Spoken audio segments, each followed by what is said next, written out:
Welcome into the Odds and Audibles podcast. I'm Matt Prehm, Eric Scopel on the show as always. Today we're bringing on our new good friend, Tyler Donahue of Lions 247, part of the 24/7 Sports Network. He does a good job covering Penn State.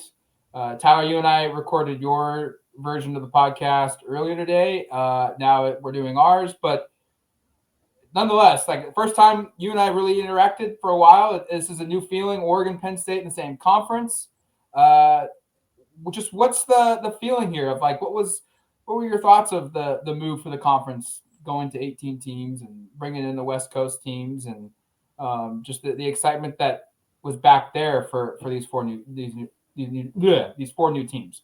Yeah, it's not so often that you're going to get into a conference championship game against an opponent that you haven't faced in 3 decades, right? So it's a rare situation, but it's been a rare year in the Big Ten. And I know this is my 8th year covering Penn State football, so I've been used to the Big Ten East where I know they're going to play Michigan, Michigan State, Ohio State, Rutgers, Maryland every year, and you know who matters in that group and who maybe doesn't. But when we realized that the Pac-12 was going to disintegrate and 4 of its top programs are going to move over here, yeah, there was intrigue. All of a sudden, Big Ten country didn't mean, gray skies and snow flurries in November. It meant a chance for sunglasses and shorts out in Southern California. And I think ultimately, Oregon's the one team that Penn State hasn't played from that group before. They had Washington at home for their whiteout game. They trounced them. They had UCLA at home in early October, handled business there. And they also went on the road and played USC and were able to mount a comeback and get an overtime victory. I think Oregon, though, was viewed among, those who have been in the conference as the one, okay, watch out for them. Because it felt like UCLA was going to have a lot of work to do with the new coaching staff. Washington pretty much hit the reset button after going to the national championship game. So you had to kind of table those expectations. But Oregon felt like they were ready to come in and compete to get to Indianapolis. And I think ultimately the trenches were kind of the separating factor. I know you and I talked about this on my podcast. That's proven to be the case. Doesn't seem like USC, Washington, and UCLA were ready to bring what they needed to in the trenches to go win consistently in this league. And I think ultimately what scared a lot of people, or at least brought some fear among the conference, is Oregon's ability to go and acquire talent, whether it's through recruiting or whether it's to do that in the transfer portal. As we've seen, they have key pieces, including their quarterback, and you got to add some money these days to get that done. And Oregon has a nice stockpile of financial resources. So I think that was a separating factor. USC has a ton of tradition and history, but it felt like among those 4 moving, that Oregon had the personnel, Oregon had the staff, and Oregon kind of had that network of support around it where it could immediately go toe-to-toe with a team like Ohio State, which it beat by a point. And then Penn State's been trying to chase Ohio State for so long. So this will be another kind of gauge of where they stand in the grand scheme of things on Saturday night. Walk us through your last weekend, Tyler. I know we were texting off air about this, about just how unexpected this was, and that there was very, very low percentage possibility of Penn State being where they are now. Give our listeners a feel from the Nittany Lions side of what the last 4 or 5 days has been like, going from, hey, we'll be in the playoff, we're probably hosting, to, hey, maybe we can actually go win a Big Ten championship, which was something that was probably not on the radar before that. Right. I mean, in years past, when they lose to Ohio State, and they've now lost to Ohio State 8 straight times, it pretty much felt like, well, there goes your path to Indianapolis. You got to get out of the Big Ten East. If Ohio State isn't ahead of you, then Michigan might be. And ultimately, you've got to come away with the tiebreaker over Ohio State, and you don't have that because you lost to them. So this year felt a little different. Coming out of that matchup right away, players were saying, we want to see Ohio State again down the road. I don't know if they were referencing the Big Ten title game or the playoffs. Both are a possibility. And everybody was talking about, look, the playoffs are still in front of us. We still have a chance to get to the Big Ten championship game. So the loss to Ohio State didn't feel as final. But let's face it, all the Buckeyes needed to do was beat a 6-5 Michigan team at home as a 20-point favorite, and they didn't come close to doing it. I mean, it was a tight game down the stretch. Obviously, all the TVs in the press box, we were glued to them. We were kind of keeping one eye on pregame warmups in Beaver Stadium and one eye on what was happening in Columbus. And I may have made some promises to my wife last week that this week was going to be my chance to get some chores done, hit that to-do list a little bit after the regular season. And I know I wasn't the only one who maybe thought this was going to be a bit of a reset week for us, even with National Signing Day on Wednesday. But lo and behold, by the time we got into that Maryland matchup, we had an anticipation that it would be a good game for Penn State. They did win 44-7. And so it's halftime. It's 31-7. Not many people concerned about what's going on with Maryland. A lot of my colleagues were on Travelocity, Expedia, trying to figure out how they're getting to Indiana. So it was a surprise. And I think the biggest part of that isn't that Penn State is 11-1 for the first time since 2008. They've put themselves in a position to be there. It wasn't surprising that Penn State beat Maryland and got there. It was just surprising that Ryan Day and the Buckeyes, laid a major egg in front of their home crowd after talking about the importance of this game for so long.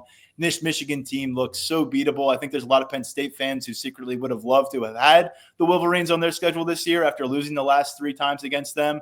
But this is where we are now. And I think once we got into maybe Monday, got through those press conferences on Sunday with Dan Lanning and James Franklin, you start to settle in. You say, okay, it's another game week. We'll be back on the practice field Wednesday. And it sounds like the players have really embraced this opportunity. I don't know how many of them expected this to be a realistic outcome. But it seems like there is a real energy, a real business-like approach this week. And it's a major opportunity for a Penn State squad that has talked about breaking through to the national elites for a while. But you got to go back to 2016, the last time they were able to play 60 minutes of football with a conference championship on the line. Tyler, like you mentioned earlier, these two teams haven't played since the 95 Rose Bowl, and they're meeting in the Big Ten championship game. So for Oregon fans, they're probably not in tune with what Penn State is. Even though they've probably watched a couple games, I think Eric and I have watched a good chunk of them this season just out of curiosity from afar of the potential of Oregon playing them. But you know them best. What are the pillars? What are the DNA traits of a James Franklin Nittany Lion program? Trust me, we're cram studying here on the Oregon Ducks too. When it comes to Penn State, I would say they've been able to hang their hat on strong defensive play for a while now over the course of multiple defensive coordinators. Brent Pry left Happy Valley following the 2021 season to become head coach at Virginia Tech. They brought in Manny Diaz after he was let go as head coach of the Miami Hurricanes.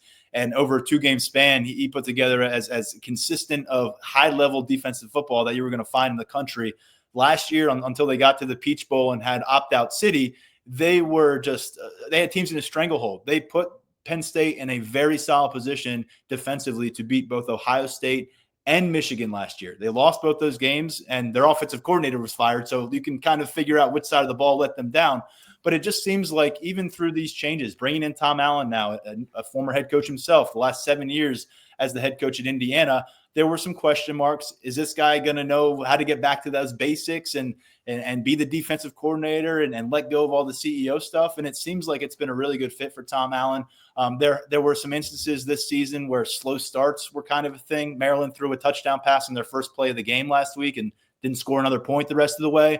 But they have been outstanding in the second half. They haven't given up a touchdown in the third quarter all season. They gave up 15 points in 12 games during the regular season, and their dominance really extends through that fourth quarter. It's not quite as gaudy, but in terms of yards allowed, points allowed after halftime, I think it really reflects on what Allen and his staff and this group of players have done during halftimes and the confidence they have in kind of their training and what they've planned for.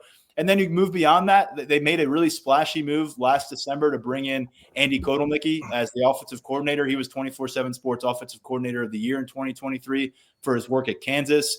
It was really messy on offense last year, struggled to get any explosive plays.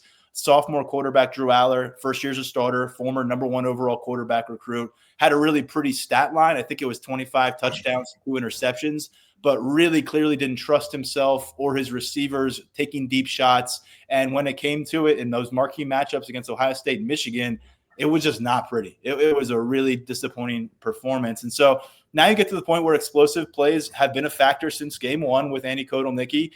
Tyler Warren has gone from a guy that we all really respected and figured was going to be maybe an all Big Ten tight end this year to someone that James Franklin's pounding the table and saying he needs to be in Manhattan for the Heisman Trophy ceremony. So that's been a major jump. He's their leading receiver. He's going to set a Big Ten record for receiving yards by a tight end on Saturday, probably. I think he's like 9 yards away. He's already got the Big Ten catches record for a tight end in a single season. And he's a guy that will do damage with the ball in his hands as a runner. And so we've seen that. He had a 29-yard run against Maryland. He's had some big ones over the course of the season at 6'6", 260 pounds. And I think that presence, that stabilizing force and really consistent guy in Tyler Warren has helped out Drew Aller. So is Andy Kotelnicki. And when you guys get a look at Drew Aller in Indianapolis, you will see someone who is very demonstrative, someone who is carries a demeanor of a leader, of a fiery leader at that. And these were not things that seemed to be in his wheelhouse last year as a sophomore. So he's a team captain now. He's acting like it. He's come up with some really key moments of emotion and kind of charging his team up. And I think he's used that emotion in the right way. This will be another chance for him to step up into the national spotlight. And I think a lot of his best work has probably come away from the national spotlight. So can he reverse course on what people saw against Michigan and Ohio State? And again this year against Ohio State? That's to be determined. But I think right now you're talking about a defense that has proven for years that it's capable of meeting big moments, and a quarterback and an offensive plan that seems primed to handle itself better in this circumstance than what we've witnessed in the past. Even going back to that November 2nd matchup against Ohio State, I have to imagine Drew Aller, Andy Kotelnicki, the offensive staff learned some things about themselves that they can now apply against Oregon. Tyler, you answered my next two questions within in that answer, but let's focus more on the hiring of Kotelnicki and kind of maybe what the deficiencies were previously in this Penn State offense and where they've taken strides. Because I know you highlighted explosives, you highlighted maybe the versatility of getting other players involved. I think it's fascinating how often Warren, by the way, takes direct snaps as a tight end. You don't see that very often, and very effective on those plays. So give us just a little more background on him, because I know he's really a hot name, and frankly, based upon some of the head coaching kind of carousel, maybe a name that's only at Penn State for 1 year, based upon kind of what you're hearing.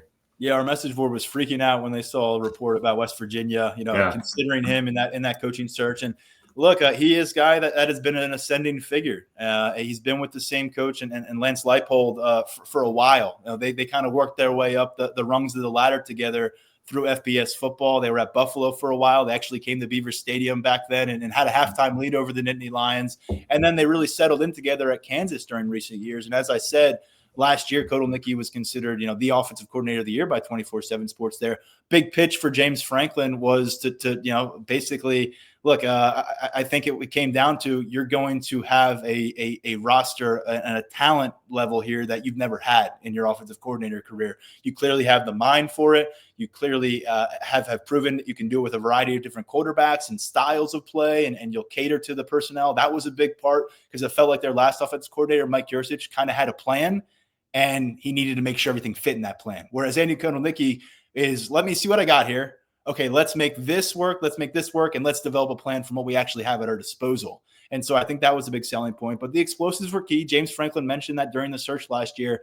You're talking about a Penn State offense that just felt like 15 to 18 yards was about as deep of a completion as they could get last year. That hasn't been the case. They've gotten 20-plus yard gains with a lot more frequency. They still aren't a major vertical passing attack. They'll take more shots than they did last year. But I think with Drew Aller, a big thing that Kotelnicki brought to him was just a real sense of playing within control, knowing what your reads are, being comfortable. It just felt like Drew Aller was walking on eggshells a lot last year, even though, as I said, the stat line was pretty. This year, he seems to be in control off the field and on the field, and his completion percentage is up 12 points. I will say, though, going into this game, there's still a question about receiver. We thought Andy Kotelnicki might be able to kind of change that narrative. He certainly has changed the way we view the passing attack because of Tyler Warren's impact on it. But the wide receiver spot last year was a problem. They lost their leading receiver, Keandre Lambert-Smith, to a transfer. He went to Auburn. It was kind of a mutual parting of ways, you could probably call that. But they've got Harrison Wallace as their lead receiver right now, 35 catches. That tops the receiver room. No other receiver has 20 catches on the season. And Harrison Wallace is, I would say, questionable at this stage of the week. He missed the Maryland matchup. According to James Franklin, he tweaked something during the lead up to that Maryland game. And it might not sound like impressive stats, but he had 7 consecutive games of getting to 45 receiving yards. And so in a receiver group that is largely up and down, or guys go absent for games at a time and you wonder where they went in the game, he's been a consistent presence. He's been a guy that Drew Aller has been able to look to in some key moments over the course of the year. So if he was unavailable for this game, that makes kind of a problematic area on Penn State's offensive attack maybe even more desperate, and it may give Oregon better opportunity to key in on Tyler Warren more effectively if a guy like Harrison Wallace isn't available. So I'll just say there's been a lot of great things they've done, but it feels like we're going into yet another offseason where, shopping for a wide receiver or finding solutions at wide receiver is on the top of that priority list, and you don't want that in back-to-back years. Maybe a big picture, maybe a step back here for a second about the program and maybe more James Franklin. And it's unfair to compare this Penn State team to previous years' Penn State teams, but they're 0-6 in their last 6 games against top 10 opponents. The last one that they won came in the 2022 season when they beat Utah in the 2023 Rose Bowl. I guess what's been the struggle in these games for Franklin when they play the other elite teams? It's been offense. I mean, I think I would probably start there, at least lately. You look at the Michigan game last year, the Ohio State game last year. I want to say Penn State had more than 10 combined possessions in those 2 games where they could have taken the lead or tied the game with a score, and they just didn't get it done. The defense had them in a spot to do it. We've also seen, this year, even with the new offensive coordinator, what was everyone talking about coming out of the Ohio State-Penn State game? The Nittany Lions didn't score an offensive touchdown. They went up 10-0 on a pick 6 in the first quarter, but they did not produce an offensive touchdown. I think it was the first time in about a decade that Penn State had not done that in a matchup. And of course it comes against Ohio State. Of course it comes when their last 4 plays of the game are at the goal line and they cannot punch it in. And Tyler Warren doesn't touch the ball on any of those 4 plays. And people are ripping their hair out wondering what went wrong. So I think offensively, they've really failed to show up.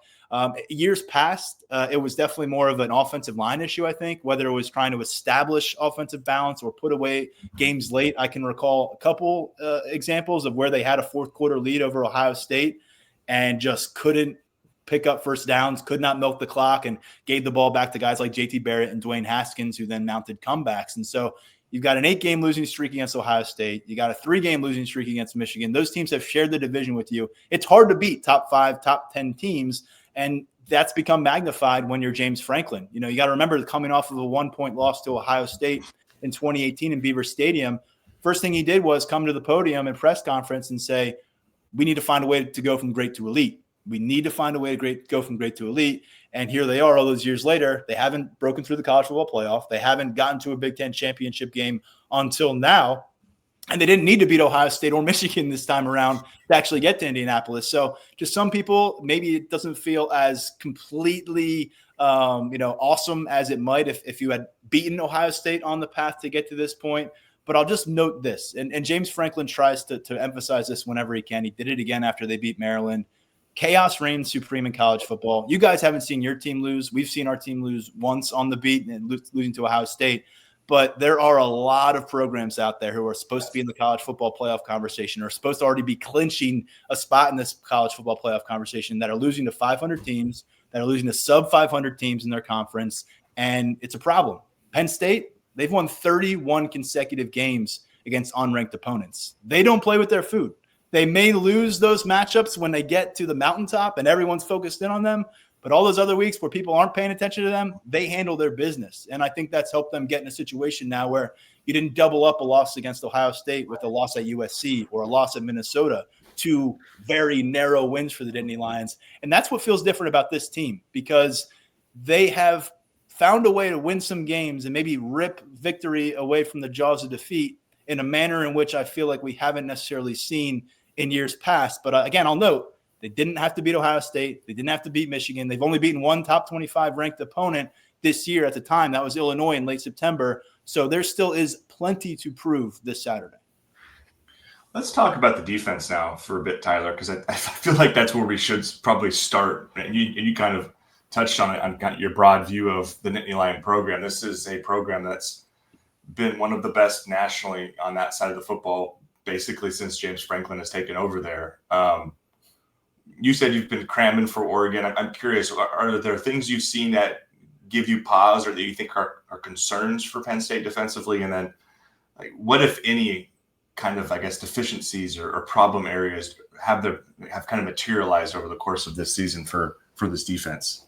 Yeah, I think the first thing that stands out about Oregon is just they've got about as legitimate of a point guard at quarterback as you'd want, a guy that you feel very comfortable with the ball in his hands, no matter the time, no matter the place, in Dylan Gabriel. I mean, he is a proven commodity. They haven't faced a lot of teams that have a quarterback. I mean, they haven't faced a team that has a quarterback like that this year. Howard had a pretty good season. I would say a really strong season at some points for Ohio State, but I wouldn't say he's Dylan Gabriel. So I think that's the first thing where, okay, the whole defense is going to face a different kind of test. They've been really high on their cornerbacks. A.J. Harris is a sophomore. Jalen Kimber is a senior. Both of them transferred in from the SEC. Kimber from Florida. He was a starter there last year. A.J. Harris was a 5-star freshman at Georgia last year. They have started the last 9 games together. They have started 11 games overall at cornerback, and they have been very good. I'd say it's been a really strong development for their roster this year, is to get those guys and have them play the way they have. But again, haven't been tested by a quarterback like Dylan Gabriel. And while they have been tested by a fantastic group of receivers at Ohio State, this just feels like a more comprehensive offense that you got to deal with. Another thing that Ohio State had going on negatively for them that Oregon seems to be in a good spot is the offensive line. When they played Ohio State, it was kind of injury issues. They were moving guys in different pieces. I know right now, there's an injury question at guard, I believe, for Oregon going into this matchup. But overall, it feels like this is a group that has really polished, it's proven, and I think that's a different challenge for this defensive front. They have 3 guys that I think everyone should be aware of on the defensive line that can really make this whole defense go. The starter, Abdul Carter. I mean, he just was named, I think as we're recording, or right before we recorded, Big Ten Defensive Player of the Year, and he earned it. 17 of his 19.5 tackles for loss came in Big Ten action.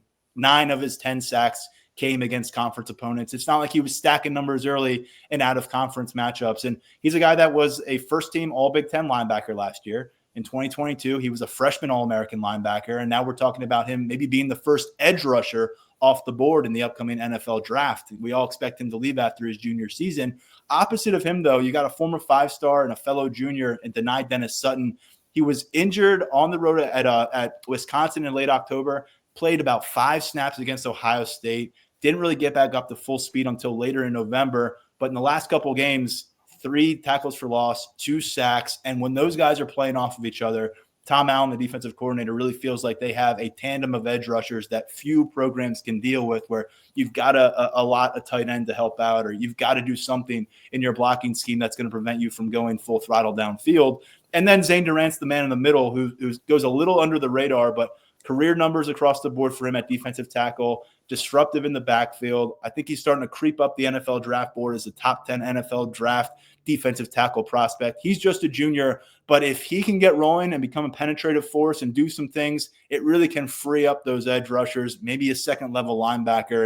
And I could go on about this defense, but I think those 3 guys up front, the cornerback play they have, and then the man in the middle in the defensive backfield, Jaden Reed, 3 interceptions on the season. He's been all over the field, fantastic run support, emotional leader. And so I think really when you look at this defense, it feels like they have pieces across the board. Maybe you'd like a little more at linebacker if you're the Nittany Lions. Depth is a little shaky right there, and it hasn't really been star quality play across the front. But I think really this defense has been as good or better than what we could have realistically expected when they lost several defensive players to the NFL draft last year and lost a really, really respected mind in Manny Diaz to the Duke job. I guess I'll ask a 2-parter for my last one. First part, kind of what the fan base's excitement for this game. Like, I've seen this scenario for Penn State play out multiple times for Oregon basketball-wise, where they kind of sneak into the tournament and they get a favorable seed, and next thing you know, they win the whole thing. And so I guess, like, what's the excitement level for Penn State fan base going into this one? I imagine it's going to be heavily favored in their side from a fan attendance perspective. And then I guess secondly, just what's kind of the buzz about this matchup? Because like we said at the very top, they haven't played since 95. Is there excitement of just, hey, it's the number 1 team, we're playing for the Big Ten championship, who cares who it is? Or how much does the Oregon element and the newness or the lack of familiarity factor in here?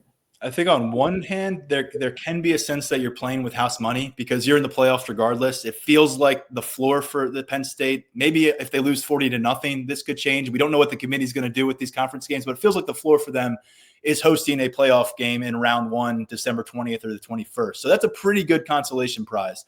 But now that they're here and now that this is the reality, I mean, they want to go win the game. James Franklin probably stands to lose more from this game personally than maybe the Penn State brand, because again, but James Franklin will have that guy can't beat the best teams. He can't get them to the elite level. And so if they were able to get this done in Indianapolis, beat number 1 Oregon, hand them their first loss, and then maybe be the number 1 seed or the number 2 seed in the playoffs, have a bye week, it changes everything. I mean, it changes what we can really expect from this team, because if they can beat Oregon, doesn't that mean they can really beat anybody?